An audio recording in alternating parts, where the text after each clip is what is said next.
texto de Gálatas 5, versos de 19 a 21, é parte de uma seção em que o apóstolo Paulo contrasta as obras da carne com o fruto do Espírito. Esses versos apresentam uma lista de atitudes e comportamentos que são considerados obras da carne e, como tal, opostos à vida guiada pelo Espírito Santo. A palavra pelejas, presente em algumas traduções, é central para a análise. A palavra pelejas é traduzida do termo grego eriteiai. Esse termo tem suas raízes em eritos, que significa um trabalhador contratado, mas na literatura helenística adquiriu o sentido de ambição egoísta. Em contextos bíblicos, pelejas refere-se a contendas, divisões ou conflitos motivados por orgulho, inveja ou desejo de supremacia. No contexto de Gálatas, pelejas representam um comportamento que gera separação e discórdia na comunidade cristã. A ênfase do apóstolo Paulo é que essas atitudes não são compatíveis com a vida no reino de Deus, pois se opõem ao amor, à unidade e à paz promovidos pelo Espírito Santo. Pregadores do passado refletiram sobre isso, como João Calvino, Charles Spurgeon e Martinho Lutero. João Calvino destacou que as pelejas são fruto da natureza humana caída e enfatizou que esses conflitos surgem do orgulho e da busca de superioridade entre os indivíduos. Para Calvino, o antídoto contra essas divisões é a união com Cristo. Charles Spurgeon abordou o tema das divisões e conflitos em suas pregações.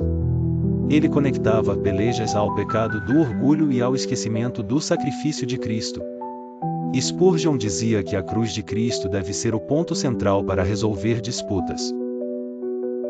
Martinho Lutero interpretou as pelejas como a manifestação de uma natureza carnal que rejeita a submissão a Deus. Ele enfatizou que a justificação pela fé em Cristo nos liberta da necessidade de competir e nos chama a viver em amor e harmonia.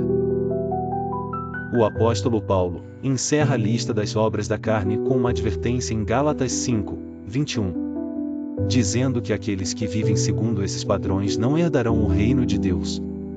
No entanto, ele enfatiza que a redenção é encontrada na fé em Cristo, oferecendo perdão e inclusão a todos os que nele creem. Mesmo aqueles que já viveram em pelejas podem ser transformados pela fé na inclusão na morte de Cristo. O sacrifício de Cristo na cruz reconcilia os pecadores com Deus e os capacita a viver, e viver em paz consigo e com os outros. Exemplos práticos e reflexões são apresentados.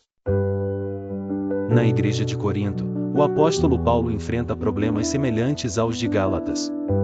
Ele repreende os coríntios por suas divisões e ensina que, em Cristo, todas as barreiras são removidas. Jesus ensina que a reconciliação com os irmãos é essencial para a verdadeira adoração. Isso ressalta que o perdão e a reconciliação são antídotos contra as pelejas. Um exemplo histórico é o de John Wesley e George Whitefield, que enfrentaram sérias discordâncias teológicas, mas buscaram a reconciliação, demonstrando que o amor e o perdão podem superar as suas disputas. As pelejas são um reflexo do coração humano afastado de Deus, mas Cristo oferece uma nova maneira de viver. Pregadores ao longo da história concordam que a solução para divisões e conflitos é olhar para a cruz, e crer em sua inclusão na morte juntamente com Cristo. A inclusão em Cristo é um chamado à unidade, perdão e amor. Sabendo isto, que o nosso homem velho foi com ele crucificado, para que o corpo do pecado seja desfeito, para que não sirvamos mais ao pecado. Porque aquele que está morto está justificado do pecado. Romanos capítulo 6, versos 6 e 7.